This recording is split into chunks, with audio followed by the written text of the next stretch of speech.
Hanoi, the pride of North Vietnam, stood proud and unbent like a queen, despite 8 years of cruel fratricidal war.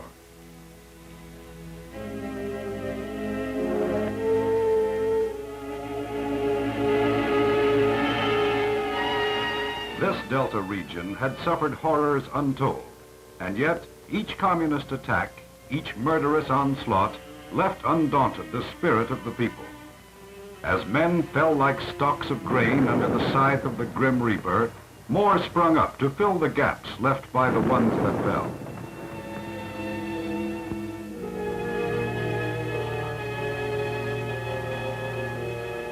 Even the meek, self-effacing women, who up to then performed miracles of faith and endurance in keeping up their homes and farmlands, came forth in the face of danger to claim the right to follow in the footsteps of the Trung sisters and offer their lives on the altar of freedom.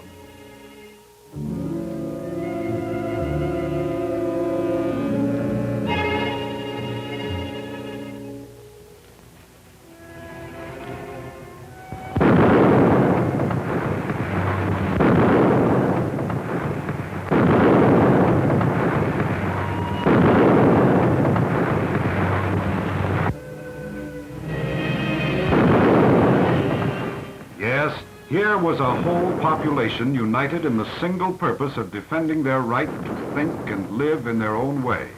And here they were ready to pay the price in blood. But by the terms of the Geneva Convention, their land was handed over to the rule of the communists. They could not fight for it anymore.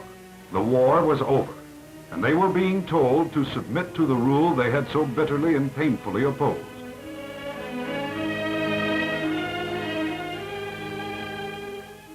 But they who had shed so much blood, they who had lost their friends and their families, they who had only their homes left, could do just one thing more, lose their homes too, rather than submit to the communists. And with one accord, without further argument, they left for the South. Hundreds of thousands of North Vietnamese chose freedom. The national government of South Vietnam rushed to their aid with all means in its power. But the stream of people became a flood of destitute humanity, and several 100,000 persons on the move create enormous problems that no single group of organizers could hope to solve. All government institutions banded together to help the refugees. The Army put trucks at their disposal. The Navy, its boats. Commercial aircraft flew a free airlift to the south. Every few minutes, a plane touched ground with its human cargo.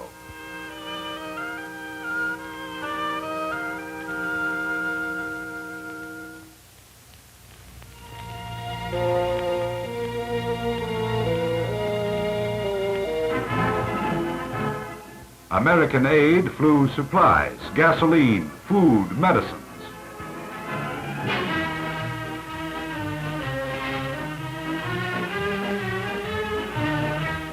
The American Navy diverted a fleet of transports to ferry the refugees to freedom, picking them off the coast from smaller French landing craft.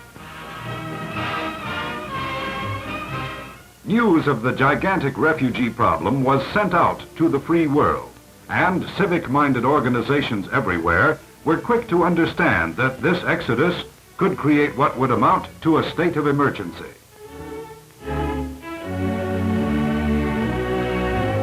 President Ngo Dinh Diem, with clear, far-sighted vision, saw that this was no time to mince words.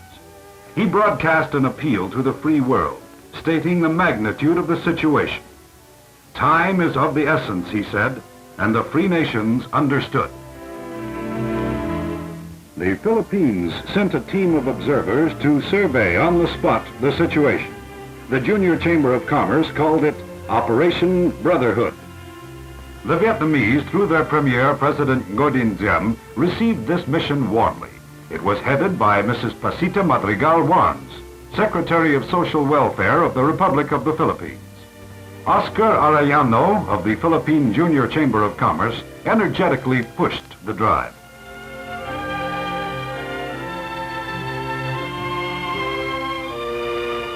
Thus, the Jaycees organized and quickly sent to Vietnam a team of doctors and nurses. These capable young men and women, under the banner of the Operation Brotherhood, were welcomed by the government and the people of Vietnam.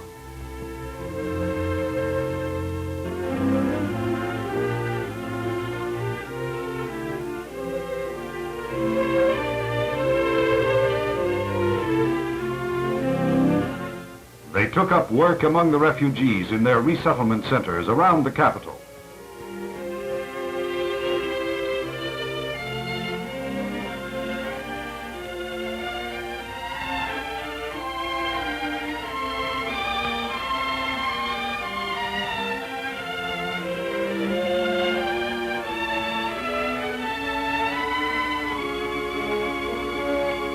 Aid in the form of clothing and other necessary supplies arrived.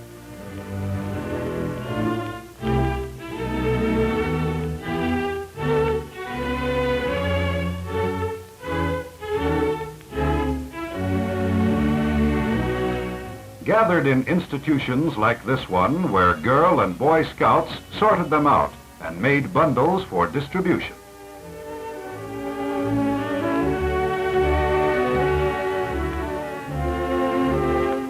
Trucks, loaned by the Vietnamese Army, were loaded.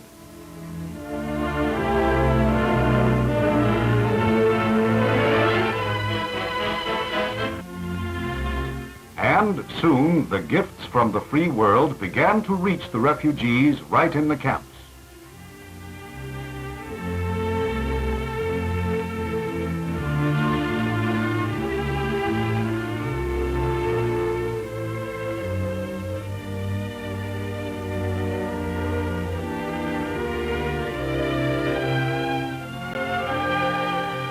Meanwhile, the Philippine Junior Chamber of Commerce followed up its lead and sent new calls for volunteer help.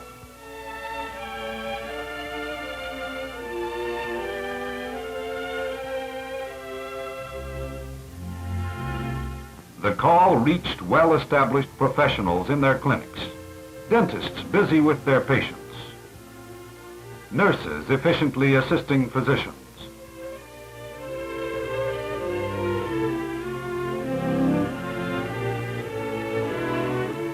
doctors busy with their practice.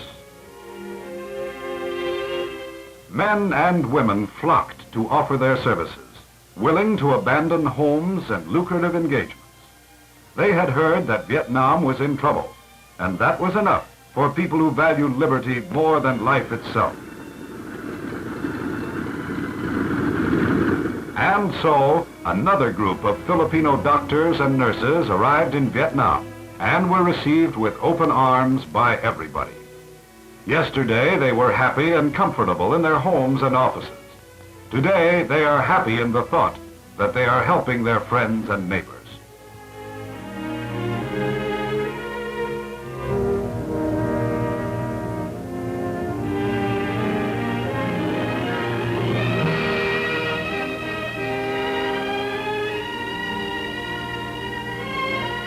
The President, deeply moved by this further gesture, welcomes them. And with this warm welcome still throbbing in their hearts, the teams went to work. In the new communities, carved from the wilderness, where the refugees struggled to remake their lives, weakened by years of war and privation, and beset by all sorts of diseases, the need of the refugee is great. Theirs had been an existence out of reach of all available health services, and perhaps for the first time, they hear about precautions to be taken against disease, of the basic knowledge of hygiene and sanitation.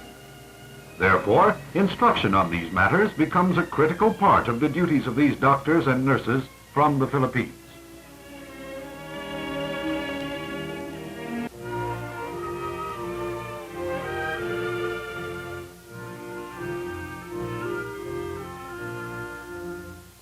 While this health operation was in progress, territories in South Vietnam which had been occupied by the Viet Minh were turned over to the national government of Vietnam in compliance with the Geneva Accords. The Viet Minh troops left.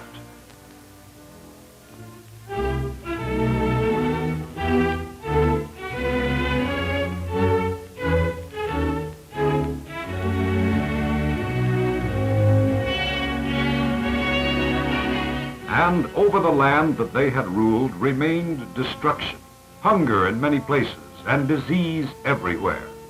They had ruled in darkness, and darkness they left behind.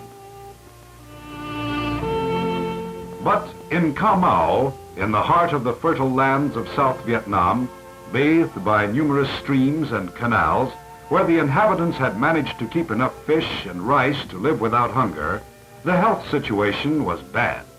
Their communist rulers had taken what they needed and given nothing in return but regulations, restrictions, and empty promises.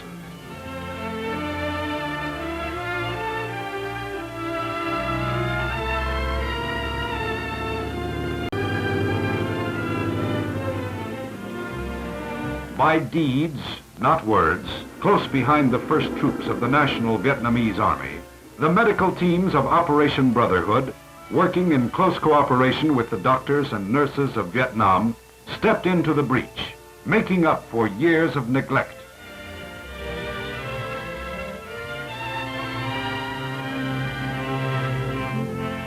They proved that free Asians will not stand alone, and that while communism is generous in trading weapons to foster military aggression, freedom-loving countries, more concerned with each other's welfare, stand ready to help one another.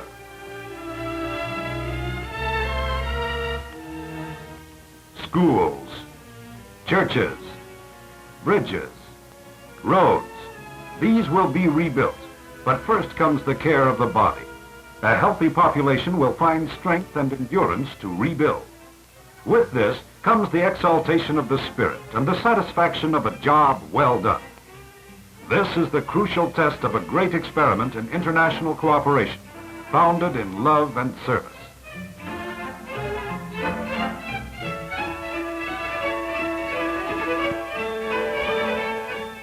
Thus, Mrs. Oswald Lord of the United Nations Human Rights Commission visited Vietnam and saw with her own eyes the magnitude of the problem and the well-directed program.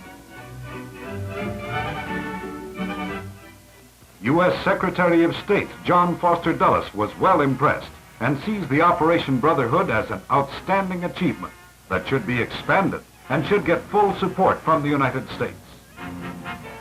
Australia, from whence aid for the refugees has been coming, will get, through the eyes of the Honorable Richard Casey, Minister of Foreign Affairs, a full account of the magnificent job done.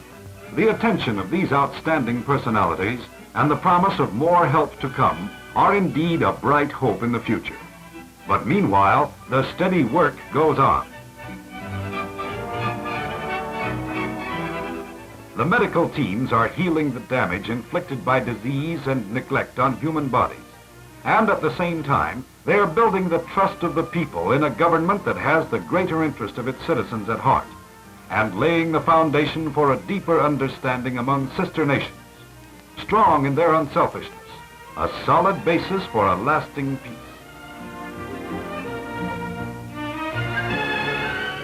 Peace is in the ears of rice that color the vast stretches of these fields, when the farmer knows that they are his to keep or sell without quotas or restrictions, and that he will be protected if a blight should take them. Peace is in the land that belongs to the one that works it, when he knows that no one can force him out with weapons forged by greed or wrongful ambition.